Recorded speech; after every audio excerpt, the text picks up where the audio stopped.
tuning in to the Whatever Show. And now, your host, Joe Sabe. Thank you. Welcome to the Whatever Show.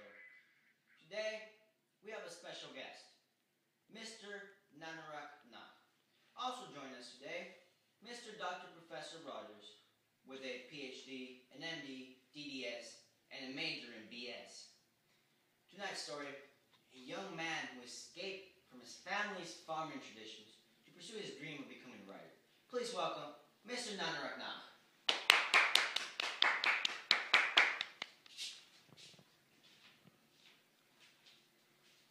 Quite an entrance. Thank you. Please sit down. In your chair, sir.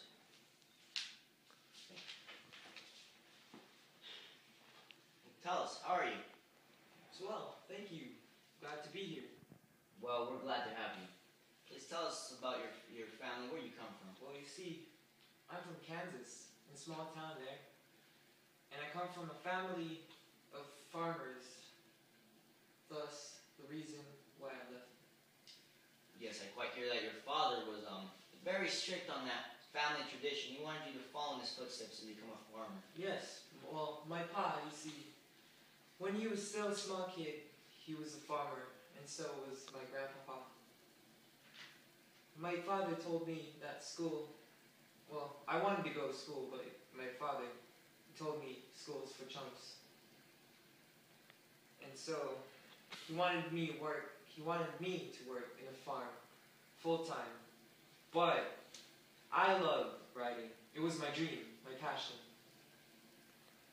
So, I ran away to pursue my dream. It's very...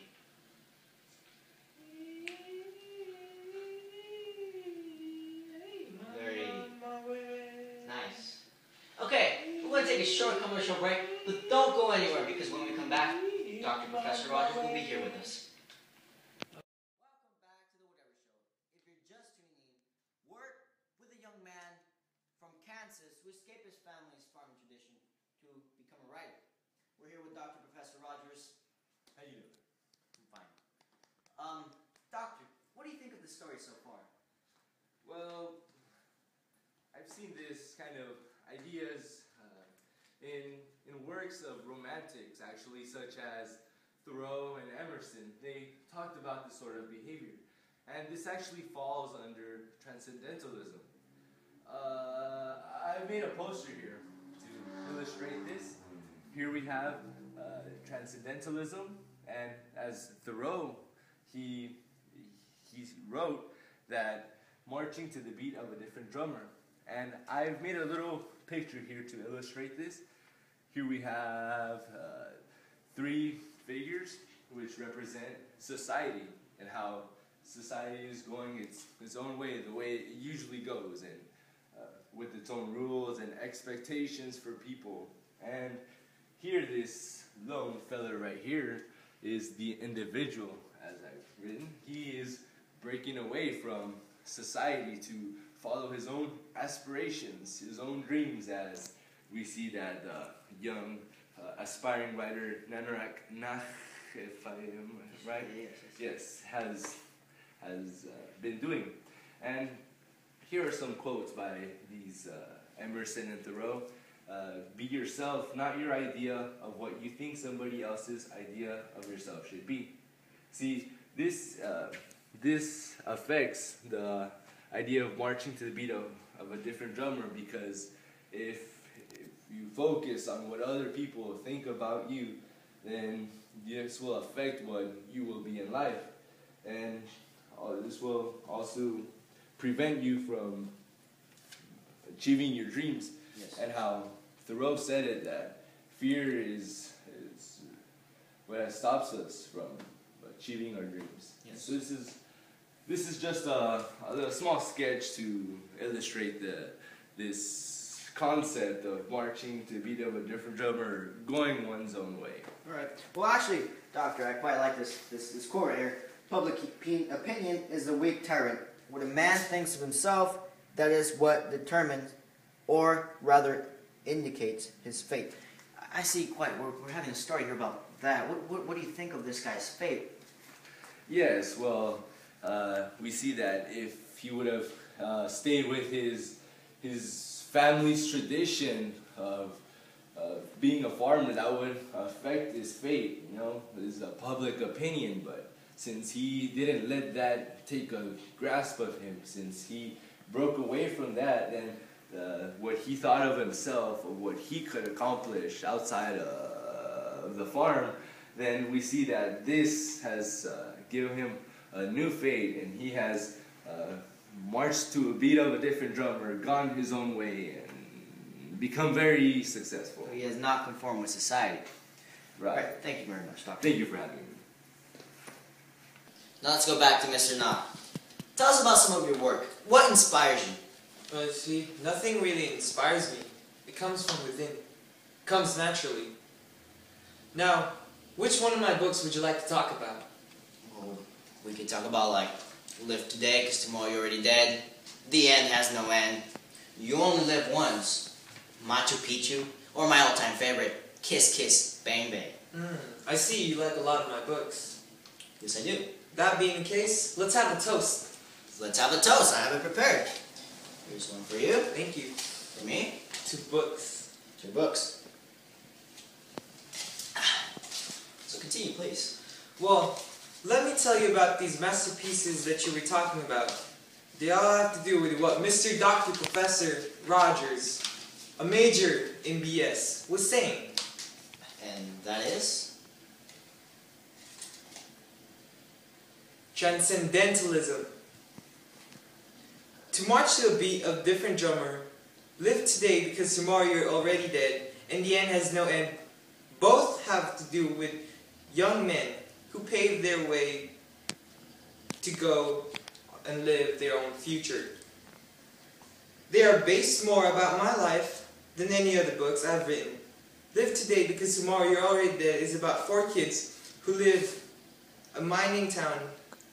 After high school, they make a vow to change their life, and still they become individuals in the town. And how do they do this? They open And how do they do this? They open up a Hooters in town. No, are you serious? Yeah, that's how they become individualists. They did something that the town society didn't expect them, but they didn't care. Well, I'm gonna have to read that book. Tell us about the other one. The end has no end. It's simply about this guy who runs away from home because his father wants him to become a farmer for the rest of his life. Having no way out, he moves to California without his parents knowing and becomes a writer. Wait. Isn't that your life story? No? That's the story of the kid I just told you. Well, changing the subject. You had some problems with your publishers, haven't you? Yes, they don't like the way I write my novels. As I was saying, they prefer me to write them in a more traditional way and follow the writer's guidelines. I hate to follow what everyone else does. Well, you have a very unorthodox way of writing novels. You begin with the climax where the plot should be, then you move on to your conclusion where the climax is, and then the rising and falling action, and you finish it with your plot. How do you wrap that all up? Why would you go against tradition like this? Well, as I said, I'm an individual. No, you didn't. I didn't do what? Say you were an individual. You just said it right now. Ya pues, ¿qué tipo pinche apache? Sorry, lost my cool for a moment. Well, let's go to Dr. Professor Rogers. What are your thoughts on this? Well, it is a simple concept that romantics like Thoreau and Emerson emphasized. A quote by Thoreau that if a man does not keep pace with his companions, perhaps it is because he hears a different drummer. Let him step to the music he hears, however measured or far away.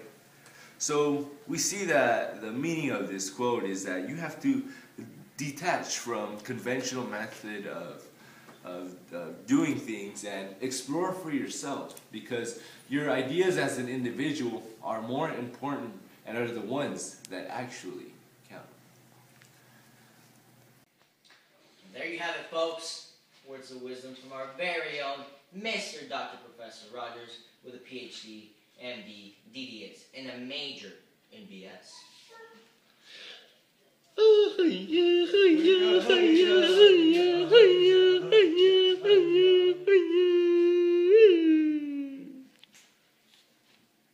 are you doing? The rain dance. I do it every time I come up with an idea for a book. And the idea is? I can't tell you. I can't tell you. Run Through the River told me to keep my ideas to myself until I was ready to tell the world. But I can tell you the title. It's hard to explain. Don't worry, I'll understand. Tell me the title. No, that's the name of the book. Okay. Well, let's move on. Tell us about the bestseller, Kiss Kiss Bang Bang. I've read it and it's quite good. But why don't you tell us about it? What inspired you to write this? Well, see, it's about this guy who robs a house one day because he can't pay the rent. So he gets the courage and decides to go in some random house. He steals every expensive possession inside the house, but the biggest score is a 65-inch LG LED 3D TV he takes. He's on his way from the crime scene when he realizes he forgot the remote and goes back, but crashes in the ditch 2 blocks from the police station. My inspiration was that this happened to me. My house was the one that got ransacked. We both got ransacked. It was funny. We both, oh my, it's my house that he robbed, man. It was over. It's pretty funny. Okay, stop, okay? Thank you. Well, thank you for coming, Ralph. You're truly one of the strangest persons we've ever had on the show. Okay, then, people, don't forget to buy this man's books. They're full of individualism and do not conform with regular novels, you know, the traditional way of writing them. From now on, whenever I hear Thoreau's quote, marching to the beat of a different drummer, I will think of Mr. Knock. Mr. Knock, any last words you'd like to say before we go? Well, I just want to say thank you for having me here. I really appreciate this offer to be here interviewed by you, Mr. Josabe. But I have to go, you see. So people, I would like you to buy my books, please. And, you know, explore the wonders of my creativity. Thank you again. Thank you very much. Mr. Dr. Professor Rogers, thank you. I'll see you. That guy needs seriously some of your BS. Yeah, it's true. Who better to perform or give him some BS than Dr. Professor Rogers, right? Yeah, you are a major in brain surgery. Wait, how'd you know BS stood for brain surgery? Well, I am Joe Sabe, and I just took a guess. We'll get some donuts. Go.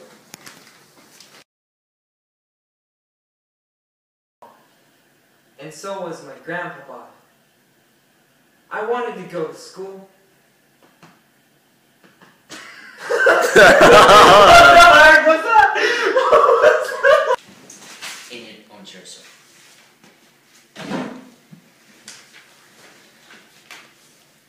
So tell us. Up in Kansas, I come from family of farmer. Wow, dude. You're the one killing it. You're killing us. Oh my god. I forgot my.